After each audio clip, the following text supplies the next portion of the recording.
noite de hoje, então, teremos um tema especial com o título A Natureza Humana e o Sentido da Vida, que vai ficar a encargo do nosso irmão Carlos Eduardo Durgante, que é natural de Santa Maria, médico geriatra, professor de pós-graduação do curso de especialização em saúde das faculdades Monteiro Lobato, aqui de Porto Alegre, membro da Associação Médico Espírita do Rio Grande do Sul, palestrante, conferencista espírita, escritor, trabalhador da sociedade, a nossa querida Sociedade Bezerra de Menezes, em Porto Alegre, e logo após a palestra estará autografando alguns de seus livros, como Planejando o Futuro, Fé na Ciência, A Vida Entra em Cena.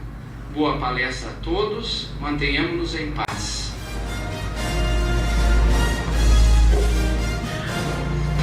Boa noite, muito obrigado à pessoa da Dona Rose que me convidou a vir aqui a primeira vez à Alvorada, trazer um tema que é um tema profundamente doutrinário, profundamente espírita, que é entender o sentido da nossa existência, porque que a vida, qual a finalidade principal do ser humano enquanto encarnado. A gente entenda a luz do Espiritismo, a nossa importância. Então a gente falar um pouco basicamente sobre essa obra, que é A Natureza Humana e o Sentido da Vida, que é um dos livros de minha autoria, a segunda parte do livro, que aborda a questão sobre o sentido da vida. Há sentido para a dor? Há um espaço para a dor trazer o seu sentido. Assim, o sofrimento tem um sentido? Claro que sim. As doenças que aparecem em nossa vida têm um sentido? Mas sem dúvida que tem. Então eu falo um pouco sobre isso, à luz principalmente de Leon Denis. Quem conhece o Espiritismo, talvez muitas vezes nós chegamos ao Espiritismo pelas obras dele, especialmente com uma grande obra que é o livro Problema do Ser, do Destino e da Dor. É um livro que nos é apresentado frequentemente nas casas espíritas para o estudo filosófico do Espiritismo. E é dele que eu trago algumas informações. Então o próprio Leon Denis nos exorta, nos diz para que a gente não fraqueje, não desanime, tenha fé, e ele fala que a gente deve confiar em todas as perspectivas da vida, e a gente deve entender que vamos enfrentar nesta vida tempestades. Ele usa muito simbolismo, muita metáfora no seu livro.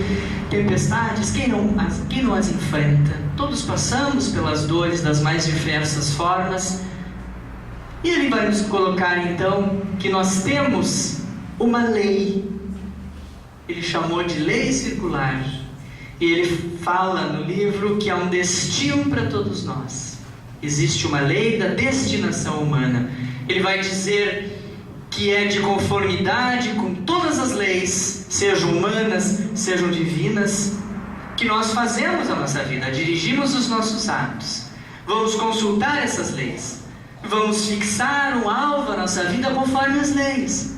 Vale para as leis humanas e vale muito mais ainda para as leis divinas. Isso para qualquer um de nós, como indivíduos e também como comunidade. Então ele continua a nos dizer que o Espiritismo fala muito em Deus, coloca o início de tudo, o centro de tudo, Deus. Então o Espiritismo fala, a doutrina espírita, que Deus é o centro para o qual convergem e onde vão terminar, segundo ele, todas as potências do universo. Para Leon Denis, o Deus é o foco do que emana toda a lei de justiça, solidariedade e amor. É o alvo comum, como diz aqui, para o qual todos nós caminhamos, gente. Nós nos baseamos no Espiritismo como doutrina, como religião, tem também o centro dela, a figura divina, o Deus com suas leis morais. Quem já leu o livro Missionários da Luz, de Chico Xavier, vai encontrar esse trecho que diz: a criatura renasce, então nós renascemos com uma independência relativa. às vezes subordinado a certas condições que ele fala como ásperas, ou seja, condições mais difíceis da vida, provas mais severas. Todas têm uma finalidade, que é a educação.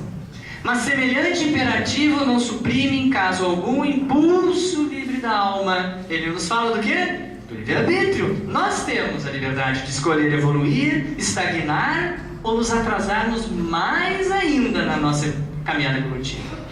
E ele nos fala que existe para cada um de nós, tanto na individualidade quanto na coletividade, um programa de tarefas edificantes. Todos nós nascemos, nos programamos para voltar a este planeta para cumprir o bem, numa lista pequena, grande, ampla, curta, de, como ele fala ali, tarefas edificantes. Nós voltamos para tarefas da prática do bem, gente. A gente não reencarna por pura vingança, por um projeto de vida de fazer o mal. Todos viemos e voltamos aqui para tentar cumprir. Alguns cumprem até mais. Outros fraquejam. Não conseguem cumpri-las. Segue ainda Chico Xavier falando o seguinte: e o espírito que torna a esfera de carne pode melhorar essa cota de valores eternos, ultrapassando a previsão superior pelo quê? Pelo esforço intensivo que cada um tem. Agora ele pode se distanciar, ele pode errar mais, se comprometer mais. Mesmo assim, todos, segundo Chico Xavier, mesmo os mais endividados, os que retornam com uma natureza de provas mais severa, todos têm o direito à ascensão, a condição de se recuperarem e se melhorarem. Continuando, o Espiritismo nos diz que não há outra forma de nós evoluirmos moralmente esse espírito que temos, que habita em nós. Não há outra forma. Nós, segundo o Espiritismo, marcamos encontros, agendamos encontros nas vidas anteriores, nessa, e já pensando nas futuras. E esses encontros com as pessoas, a nossa família, o nosso meio social, no trabalho, educacional, onde nós andamos, formam essa grande rede que o Espiritismo chama de destino. Então o objetivo da evolução humana, a razão de ser da vida de cada um de nós, não é essa felicidade fugaz, transitória, que nos visita volta e meia, que não é alguém que permanece definitivo, mas vem, envolve nossa vida, a presenciamos, aproveitamos um tempo de felicidade, mas temos que lidar também com as dificuldades. Então, segundo a doutrina, o objetivo da evolução, a razão de ser da vida, não é a felicidade terrestre, como muitos erradamente creem, mas é o aperfeiçoamento de cada um de nós. Isso é o resumo do Espiritismo. Resumo do resumo, a sinopse, que a gente pode dizer o que é a doutrina espírita. Ela é a forma que nós temos de nos aperfeiçoarmos. E esse aperfeiçoamento moral, principalmente, além do intelectual, ele vem de nós próprios. Ele vem do nosso trabalho, do nosso esforço e, como ele diz aqui, de todas as alternativas que nos é dada pela alegria e também pela dor. Essa é a forma que a gente encontra de evoluir e nos aperfeiçoarmos. Chegamos então até aqui, cada um de nós, por um planejamento espiritual. Que fique bem claro isso. Há um planejamento anterior a esta vida que nos trouxe aqui, para cumprirmos uma programação traçada por quem? Pelos nossos amigos espirituais, pela espiritualidade maior, pelos arquitetos cósmicos, que muitas vezes nós chamamos assim, esses espíritos elevados que programam a nossa vinda. E assim contribuir para a lei do progresso, a que todos estamos submetidos, todos, gente. Não viemos aqui para estagnar, e muito menos para retroceder. Podemos dizer então que existe para cada um de nós um destino provável. Não há um destino traçado, não há uma fatalidade. Não existe algo que já está traçado, definitivo, imutável e não será alterado. Isso não é justo. nas leis divinas não é justo nascermos com determinados karmas que não vão modificar. Nascemos com uma doença que vai se manifestar em nós, vai nos determinar sofrimento, uma existência inteira, absolutamente. A gente vem com algumas questões a serem resolvidas. E esse destino ele poderá ser alterado, conforme diz aqui, graças ao nosso merecimento, à nossa evolução, ao nosso amadurecimento. Então não há fatalismo, gente. Há um destino provável. Há o livre-arbítrio. Mas há uma forma também de nós atenuarmos muitos desses compromissos. Então eu falo de um desses compromissos, que é o compromisso da vivência familiar. Então no livro, A Natureza Humana e o Sentido da Vida, existe um capítulo que eu falo exatamente sobre os compromissos morais desta lei, da lei de que nós renascemos numa família. E Kardec fala que não são os da consanguinidade os verdadeiros laços de família, e sim os da simpatia e o da comunhão de ideias, as quais prendem-nos antes, durante e após nossas encarnações. Assim nós observamos as famílias, e muitas vezes os laços afetivos consanguíneos não são os mais fortes. Irmãos que não se amam, pais e filhos, cônjuges, parentes fraternos que não têm um amor tão forte, uma cumplicidade, uma amizade tão intensa quanto amigos, quanto companheiros de trabalho. Então o Espiritismo vem nos dizer um pouco sobre isso, que é esse conjunto, esse encontro de famílias. E quem nos fala aqui é Divaldo Franco. Divaldo Franco nos diz que o grupo familiar é um santuário. Para quê? Para que todos se renovem. Ele chama de santuário de renovação coletiva. Todos, gente, numa família pequena ou grande, imensa, de uma só pessoa, que comungue com os outros, questão familiar, todos têm algum grau de endividamento ou de bônus naquela convivência. Então todos estão reunidos naquela família para, olha o que ele diz ali, se reconciliar, aprender a amar, perdoar e se libertar. Esta, na visão espírita, é a grande finalidade da família: reunir naquele lar aqueles que precisam se reencontrar. A providência divina é quem redesenha as programações, reprograma então, entre os espíritos comprometidos, tanto positiva quanto negativamente uns com os outros. Para o quê? Para continuar se odiando? Para dar cabo à sua vingança? Claro que não. Eles se reencontram para se ajustar. E esses são necessários ao progresso que todos estamos submetidos. A gente consegue se reconciliar, a gente se liberta. Liberta de todo o rancor, de toda a mágoa, de tudo aquilo que nos prendeu, né, a sentimentos ruins. Então, ao longo das sucessivas existências da alma, o mundo das causas, assim chamado por Leon Denis, o mundo espiritual, onde tudo se origina, recoloca as peças de volta ao tabuleiro da vida para o reinício de um novo jogo. De que forma ele vai refazer, então, gente, as nossas trajetórias? Nós vamos nos colocar de novo em família diante, provavelmente, de desafetos, de familiares que amamos, que não amamos, que não respeitamos, que fizemos o mal, ou que acertamos na caminhada anterior também. Estamos ali de novo. Para quê? Para que a gente trace nova trajetória, novo caminho e se fortaleça. Não é, insisto, não é para que a gente cometa os mesmos erros já passados anteriormente. Então é na família que surgem inúmeras situações. Vocês podem imaginar, na família de vocês, na minha, eu tive inúmeras situações que vão exigir que a gente pratique as virtudes cristãs, porque numa família que está tudo bem, todo mundo se ama, e ninguém tem problemas, e não há problema financeiro, não há inveja, não há discórdia, é muito mais fácil conduzirmos os relacionamentos. São? Ah, claro que é. Mas essas são poucas. Mesmo aquelas que a gente olha pela televisão, chega na nossa casa, nas novelas, nas revistas, nas redes sociais, que parece que tudo é maravilhoso, tudo é bom. Não. Há muito sofrimento, mesmo naqueles que aparentemente parece que tudo tem. Então há várias formas de exercitarmos as virtudes cristãs, como o amor-doação, o amor solidário, o amor-compaixão, tolerar, amar, ser solidário, perdoar. Puxa, É na família que são colocados, então, os personagens para que a gente ame, tolere, se aproxime, se acerte, doe e receba o perdão.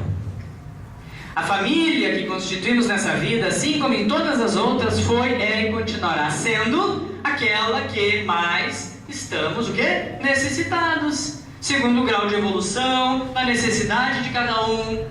Isso é verdade para quem comunga do Espiritismo. Outras religiões talvez interpretem diferente, aqueles que, os sociólogos, os estudiosos, a psicologia podem ver a família de uma outra forma, mas o Espiritismo enxerga assim, que estamos necessitados de voltar naquele lar, com aquela mãe, com aquele pai, que lá adiante, idoso, idosa, está precisando do amor, da solidariedade dos filhos, do cônjuge. Então esses filhos estão sendo de alguma forma chamados lá adiante. O compromisso com os nossos familiares, gente, enquanto vivos, é o tempo todo. Talvez os desafios do planejamento não se dê no início, mas vai se dar. Eu, como sou médico geriatra, que vejo muitas questões da doença, principalmente a doença de Alzheimer, levando as pessoas às dependências, às limitações, e o envolvimento da família, eu vejo que ali é um chamado, né? Para a esposa, para o esposo, para o filho, para a nora, para o genro, para a neta, né? Para o irmão, para a irmã, para praticar muitas virtudes, para aceitar, tolerar, amparar, amar, perdoar, tudo isso. Além dos renascimentos, esta lei divina nos fala que na maioria das vezes nós vamos evoluir, como estamos aqui na Terra, num planeta em que moralmente ainda está muito aquém do que se espera de humanidade, de amor, de cristandade. Ele ainda é um planeta de provas, e ainda que muita gente venha espiar. Então, nesse planeta de provas, a gente precisa de mecanismos, tanto de provas quanto de expiações para evoluir. Por que ainda a gente precisa da dor? Porque a gente descumpre essa lei. Vocês já ouviram falar nela? Lei de amor, justiça e caridade. É uma das tantas leis que nós temos no Evangelho. Essa lei diz o seguinte, resumidamente, que nós devemos amar no sentido profundo do termo. Amar é ser leal, ser justo, ser consciencioso, para fazer aos outros aquilo que se deseja para si mesmo. É buscar, veja, em torno de si, a razão íntima das dores, de todas as dores que acabrunham o próximo, para dar-lhes alívio. Vocês imaginem ao longo das nossas inúmeras vidas, quantas vezes nós não amamos os outros, nós fizemos mal aos outros, a nós próprios, e não precisamos ir muito longe. Vamos fazer uma breve reflexão do dia de hoje? Será que hoje agimos como um verdadeiro cristão? Será que a gente esporreu alguém por aí, brigou com alguém, nutriu sentimentos negativos e ruins para alguém, da nossa família, do nosso meio? Ah, sim, muitos de nós. Então nós estamos ao longo das existências tentando cumprir essa lei. A gente tem uma longa, imensa dívida. Deus, em sua infinita capacidade de ser misericordioso e justo, Ele nos coloca esses mecanismos, não de punição. Ele nos coloca os mecanismos de prova e expiação para o quê? Para que a gente reduque o nosso caráter, reduque a nossa moral. Não é por outra razão que nós ainda vivemos e sofremos. Dr. Bezerra de Menezes diz o seguinte, que cada um de nós traz no seu arquivo, ele chama arquivo espiritual, suas próprias fichas, que determinam esta ou aquela dor, esta ou aquela prova, este ou aquele sofrimento. Todos, gente. Por isso, o mal que te aflige hoje não é senão uma pequenina partezinha, um pouquinho daquilo que nós temos ainda que resgatar. E ele fala que o plano espiritual parcelou em muitas parcelas essa nossa dívida. Todos, gente, todos temos. É só nós refletirmos o que eu acabei de falar sobre a lei de amor, justiça e caridade. Ainda erramos, ainda cometemos erros, ainda não amamos o suficiente nesse nosso momento de vida atual. Imagina lá atrás, quando nós éramos muito mais brutos e bárbaros do que hoje. quando aceitamos o convite através desta lei, quando nós estamos aceitando evoluir também pelas provas, pela dor, pelo sofrimento, mas tentando amar, tentando se esforçar em ser melhor, estamos evoluindo por provas. Todos nós evoluímos por provas. A maior parte de nós precisamos destas provas para evoluir aqui no planeta. Aqui eu cito algumas pessoas que a gente conhece: Leon Denis, Chico Xavier, grandes mártires do cristianismo. Eles passaram por dor, adoeceram, moralmente eram pessoas elevadíssimas. O Chico Xavier não foi uma pessoa elevada moralmente? Ou Leon Denis não foi? Ou Saulo, o apóstolo Saulo não foi? Todos, mas todos sofreram também. Precisaram da prova reeducadora da dor. Imagina nós. Então muitos de nós passamos por perdas de entes queridos, enfrentamos enfermidades corporais, privações financeiras, preconceitos, discriminações. Não é isso? Ao longo da nossa vida, que é o maior exemplo do que o maior de todos, Cristo, que passou e era um exemplo de amor.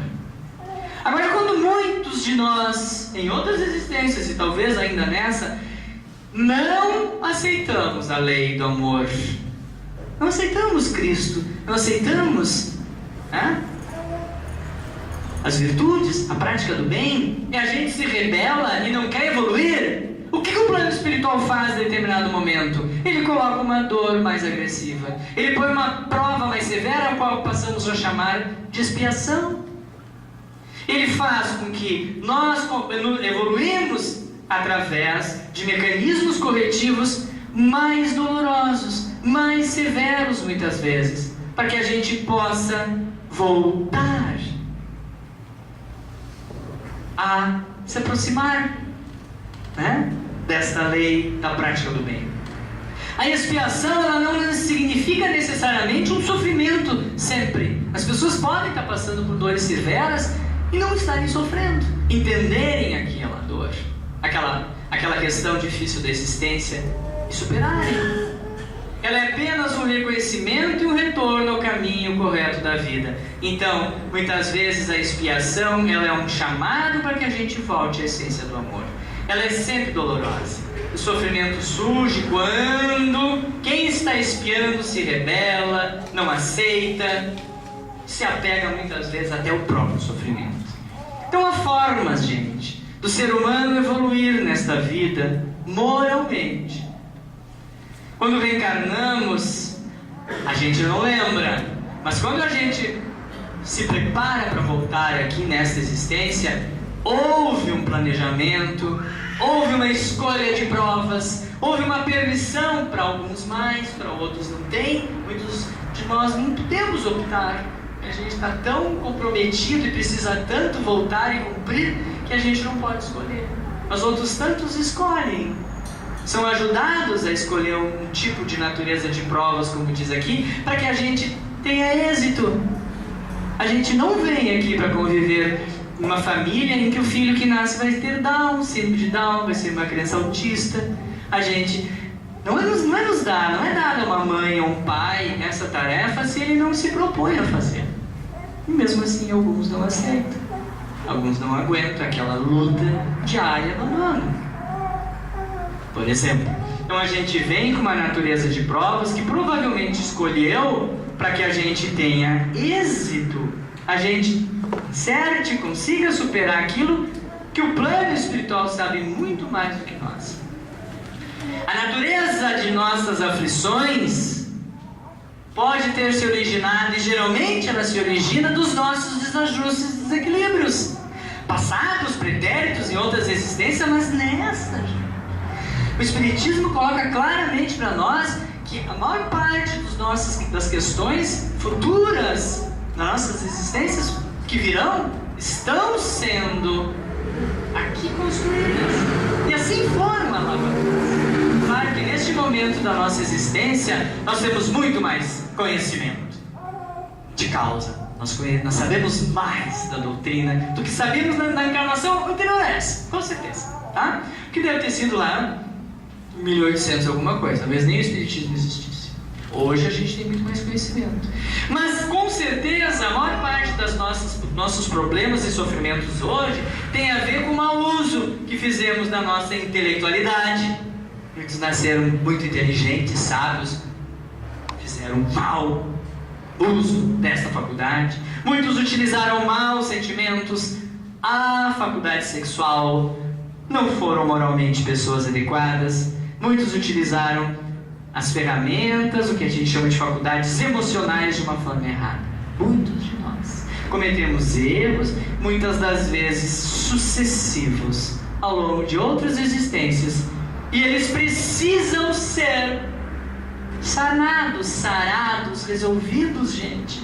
Nós vivemos num tribunal justo para todos, e com uma grande extensão dessa justiça que está tentando se fazer nesse Brasil, capitaneado por um juiz de Curitiba. Todo mundo ouviu falar, Sérgio Moro. Então nós estamos tentando moralizar as pessoas. Vocês imaginem isso a nível divino, a magnitude que é.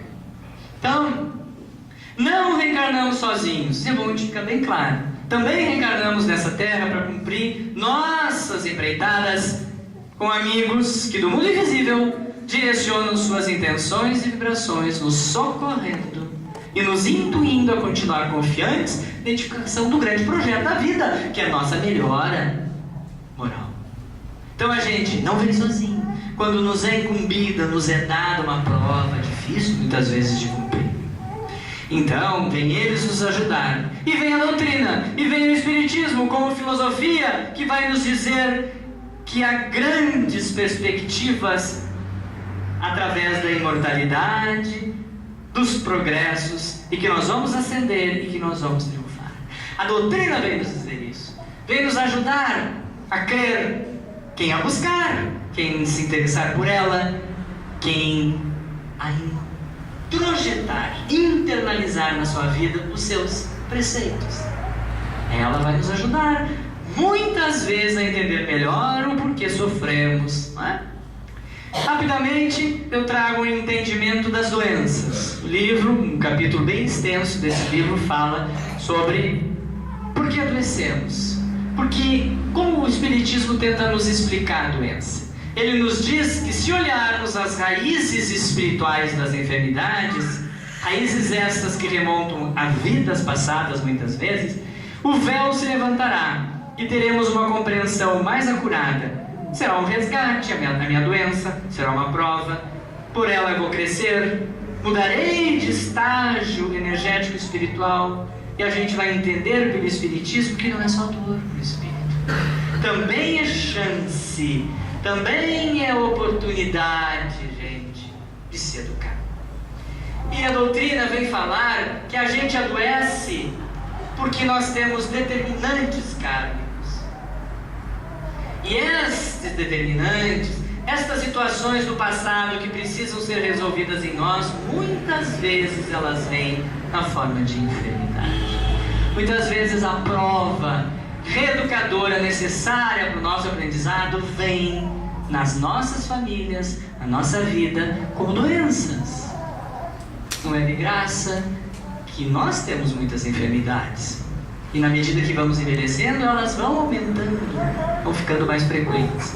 Então elas vêm para que a gente possa fazer novas escolhas. Ela vem nos alertar, e nos reeducar, e nos colocar à prova muitos dos sentimentos que a gente tem diante de uma doença, não é? Quantos se revoltam? Quantos não a aceitam? Não compreendem?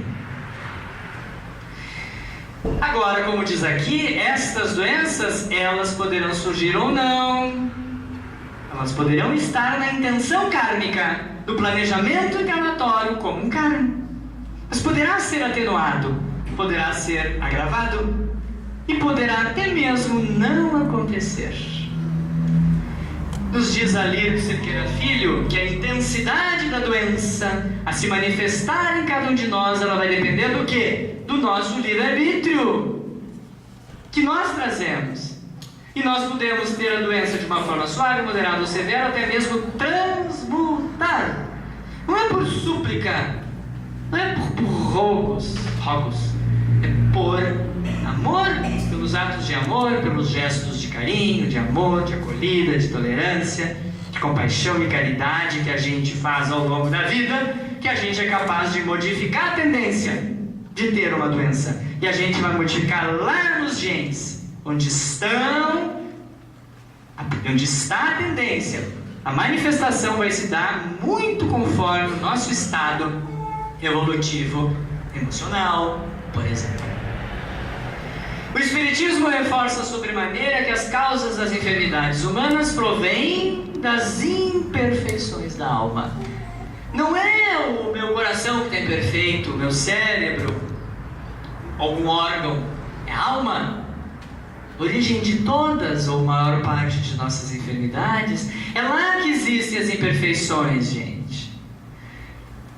O Dr. Chico Xavier vai dizer que para o homem da Terra, então vamos dizer para a medicina da Terra, a saúde pode ser apenas o equilíbrio dos órgãos materiais. Mas para a espiritualidade, para o plano espiritual, a saúde é o quê?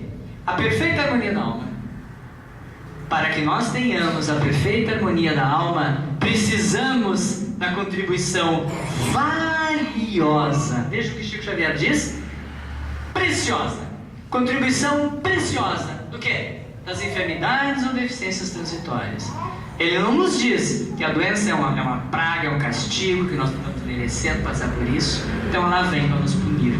Ele fala que a doença é a forma de uma contribuição preciosa para que a gente alcance a perfeita harmonia da alma. Enquanto essa alma não estiver harmonizada, saudados suas dívidas, nós ainda passaremos por necessidades das mais diversas.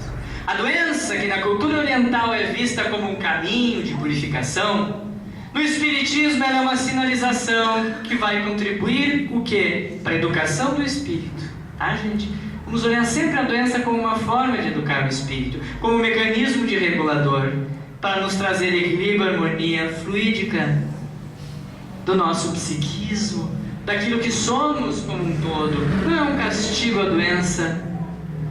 Estas doenças, quando atingem nossa vida, ou de nossos familiares, ou de conhecidos nossos, elas, como diz aqui, mesmo que sejam por falta de cuidados, em vigilância nossa, elas precisam ser compreendidas e elaboradas, mesmo sendo kármicas, mesmo sendo por descuido nosso, do nosso próprio cuidado. Toda doença precisa ser elaborada, entendida. E no lugar da revolta e da indignação, nós temos que nos colocar no sentimento de compreensão, de aceitação, de resignação dela. E tentar ver que a doença não vem para nós para nos castigar. Desenvolver isso aqui, que é extremamente difícil, mas é um valor imenso na evolução do espírito. Quem enfrenta uma enfermidade, quem luta com coragem diante dela, quem passa por um câncer, uma enfermidade degenerativa, seja qual for a doença, crônica, longa, enfrenta com coragem, gente, dando exemplo aos outros. Esta pessoa, espiritualmente, ela pode não estar curada no corpo, mas ela está curada no espírito. Ela teve um grande avanço na progressão, na sua evolução. Como diz esse espírita, a doença é frequentemente um reflexo simbólico dos nossos estados internos de intranquilidade emocional e de bloqueio espiritual. E que, portanto, a doença é o caminho pelo qual o ser humano pode seguir rumo à cura. Pode se curar, tanto física quanto psiquicamente e espiritualmente.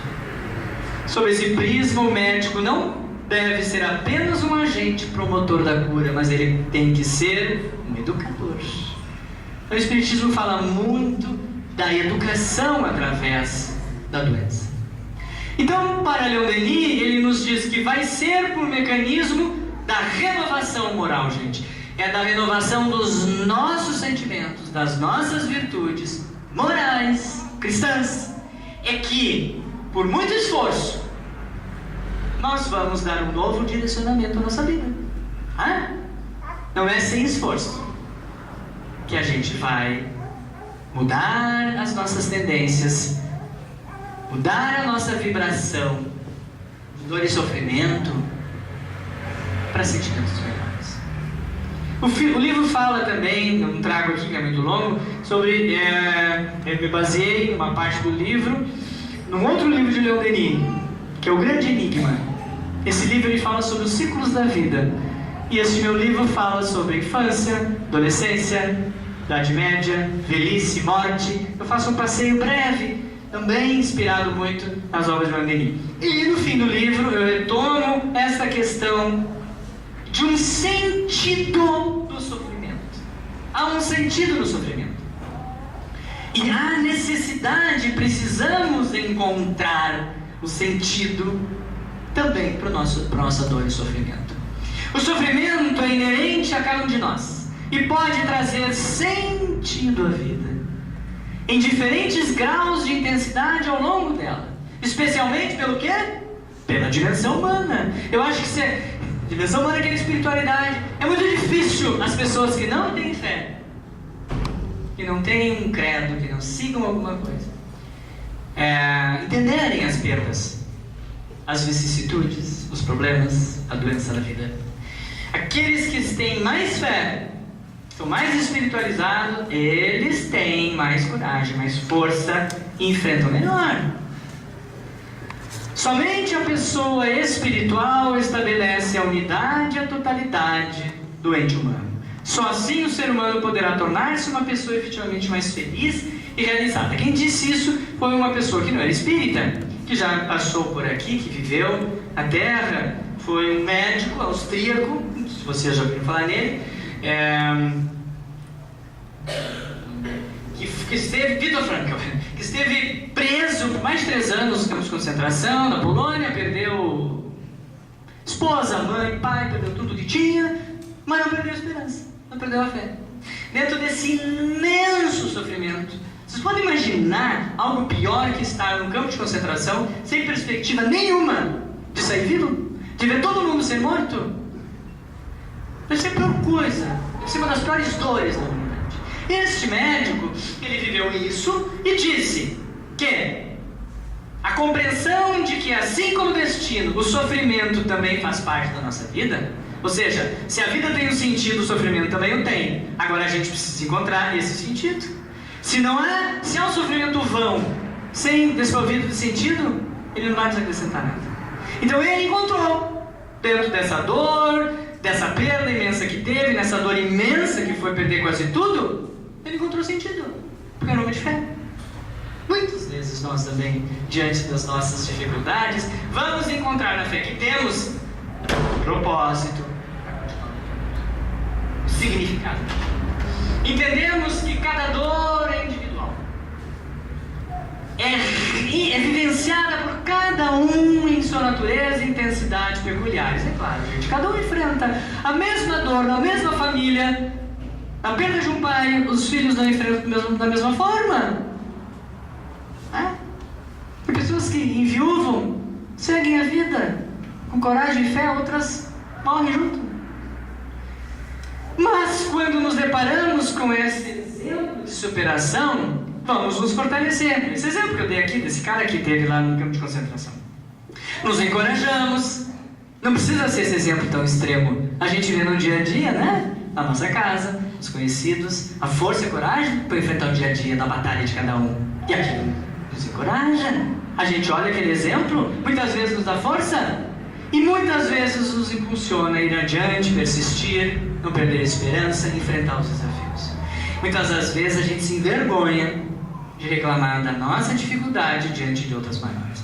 Então a espiritualidade, esse fator importante que influencia a percepção de um sentido da nossa vida, ele é muito importante. E a gente geralmente vai buscá-lo naquilo que transcende a nossa vida, né? Nós temos uma ligação com algo maior, nós somos pessoas espiritualizadas, porque nós buscamos significados e respostas. A gente vai buscar respostas para o sentido da vida, para a morte, para a vida, para o sofrimento, porque estamos aqui aonde? nos livros de ciência? Não, nós vamos buscar exatamente nas religiões. Quase sempre elas vão nos trazer o conforto e o entendimento disso. E a gente vai vivenciar a nossa fé, depende de que religião for, gente. Tem nenhuma melhor que a outra. Cada um de nós, e isso vale para a nossa plateia, cada um de nós chegou até aqui, ao Espiritismo. Até essa sociedade espírita, ou outra qualquer. Chegou por várias razões, não foi? Teve muitos motivos que nos trouxeram aqui. O que a gente sabe é que na imensa maioria das vezes nós trazemos com a gente as mesmas dores, os mesmos sofrimentos, os mesmos problemas. Muito semelhantes eles são entre nós. São diversos, gente. Por exemplo, quem não enfrenta uma luta diária contra as suas próprias tendências? Essa é uma forma que traz muitas pessoas a buscar alguma fé, algum credo, algum suporte, porque tem dentro de si más tendências e tem que lutar com elas. Muitos de nós chegamos ao Espiritismo exatamente por isso. Ou porque estamos enfrentando enfermidades, ou na vivência de conflitos nas esferas conjugal, familiar, profissional, social, política. Quem não as enfrenta de alguma forma ou já enfrentou conflitos dentro de casa, com seus familiares, esposa, esposo, no trabalho, no meio social, aqui dentro, muitas vezes dentro da própria doutrina, na busca de um sentido diante de um vazio existencial, quando nos sentimos perdidos, sem chão, quando muitas vezes estamos abandonados, desesperados, desamparados ou vivendo uma grande injustiça. Muitas vezes a gente vem aqui buscar o Espiritismo por isso. E na batalha tão desigual de tantas famílias que lutam contra os vícios, que lutam contra as dependências, nas variadas formas de violência, desamor, privação, de todo tipo, gente. A gente, quando fala em privação, parece que só lembra da falta do carro, anda a pé, falta casa, falta dinheiro, mas é uma privação muito maior que se alastra, que é a privação do amor, da acolhida, do afeto, que as pessoas vivem ainda dentro dos seus lares. Então, há inúmeras formas, gente. Aqui apenas algumas das várias faces com que a dor reparadora vem até nós. É difícil lidar com as nossas dificuldades, mas se a gente consegue vê-las assim, carinhosamente, com esperança, com fé, de que a dor ela é uma forma de reparo, de ajuda, de conforto também, de reequilíbrio, a gente vai compreendê-la melhor, enfrentá-la melhor, sem a revolta. Então a nossa dor, como eu coloco aqui, ou o peso de nossa cruz, não é injusta nem é desproporcional na sua intensidade, natureza e duração. A dor nos é facultada. O que é isso? A dor foi escolhida. Foram dadas a nós a opção de escolhê-la. Nunca foi imposta. Ela tem sempre uma razão de existir e precisa ser compreendida para ser assimilada. Se a gente se revolta, a gente não evolui, a gente não melhora. Precisamos entendê-la com o coração. A cada espírito são oferecidos os instrumentos imprescindíveis para a sua jornada, de tal modo que sejam ampliadas suas possibilidades, que ele se assuma em suas responsabilidades e que possa se colocar como elemento colaborador da obra do universo. Se a gente se revolta, se a gente nega, se a gente não encara, nós não estamos colaborando com o plano divino que quer para cada um de nós o bem, a felicidade.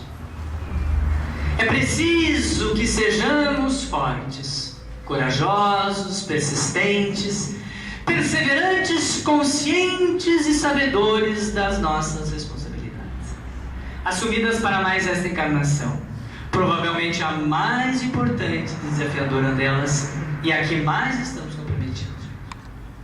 Conhecemos mais, sabemos mais estamos comprometidos para se regenerar. E quem precisa se regenerar é esse planeta também. Pede-nos Leon Denis e nos diz: trabalha com todas as potências do teu ser por preparar esta evolução. É próprio que a atividade humana se dirija com mais intensidade para os caminhos do Espírito.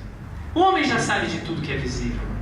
As aberturas praticadas no universo físico já são imensas e conhecidas. Agora resta a cada um de nós conquistar o mundo interior.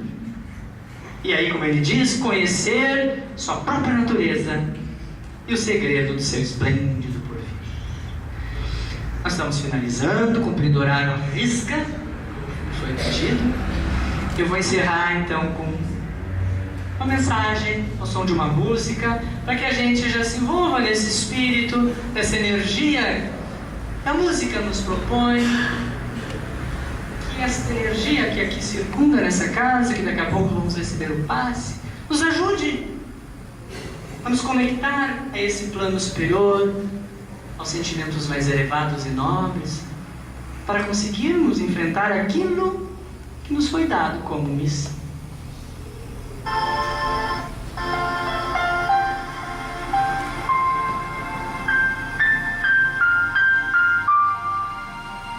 Vinde a mim, eu vos aliviarei, vos consolarei, vos tornarei mais doce a vida, mais fáceis a coragem e a consciência, mais suportáveis as provas. Povoarei de bastante claridade vosso caminho escuro e tortuoso. Aos que sofrem dou a esperança, aos que procuram concedo a luz, aos que duvidam e desesperam ofereço a certeza e a fé.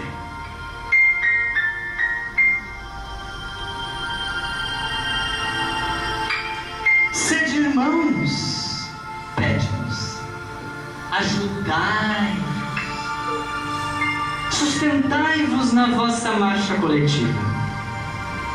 O vosso alvo é mais elevado que o desta vida material e transitória, pois consiste nesse futuro espiritual, que deve reunir-vos todos como membros de uma só família, ao abrigo de inquietações e de necessidades e males inumeráveis. Portanto, amigos, vamos procurar merecer tudo isso, todo esse esforço que este Cristo que nos chega aqui, nos acolhe, nos chama, nos consola, nos apoia nas horas de dor, nos esclarece, nunca nos desampara. Então, que a gente entenda que as dores ainda são necessárias, as provas é que nos levam a evoluir, que a gente consiga ver com esses olhos, entender através da doutrina espírita a nossa missão, a nossa função aqui, que é nos aperfeiçoarmos. Ninguém está pronto, ninguém chegou sem defeitos, ninguém é bondade, amor, caridade. Na sua completude não nos falta muito disso. Muito obrigado, agradeço a vocês a oportunidade. Eu trouxe lá no fundo alguns livros que falam um pouco sobre isso, especificamente o livro do meio, que é o livro da Sentido da Vida. Vamos então, nesse clima, nos preparar para o passe que vai acontecer na sequência, e que a gente realmente se sinta bastante forte, corajoso para enfrentar o que vem. Muito obrigado. Aceita a própria vida, buscando melhorá-la. Abraça os que te cercam, doando-lhes auxílio. Se a aprovação chegou, acata-lhes os ensinos.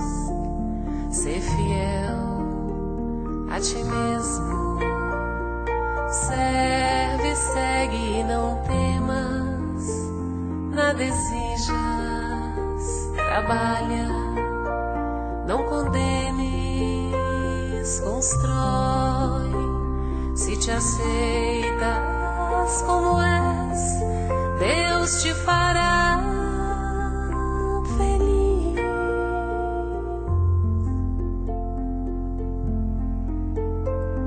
aceita a própria vida, buscando melhorá-la, abraça os que te cercam, doando-lhes auxílio.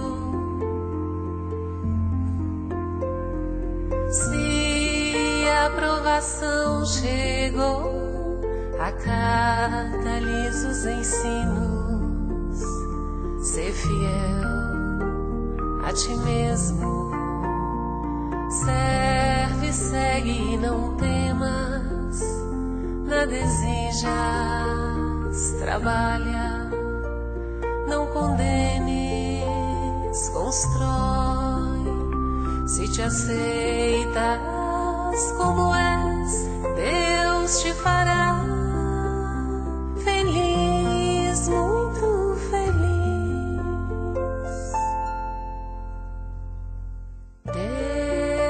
Deus te fará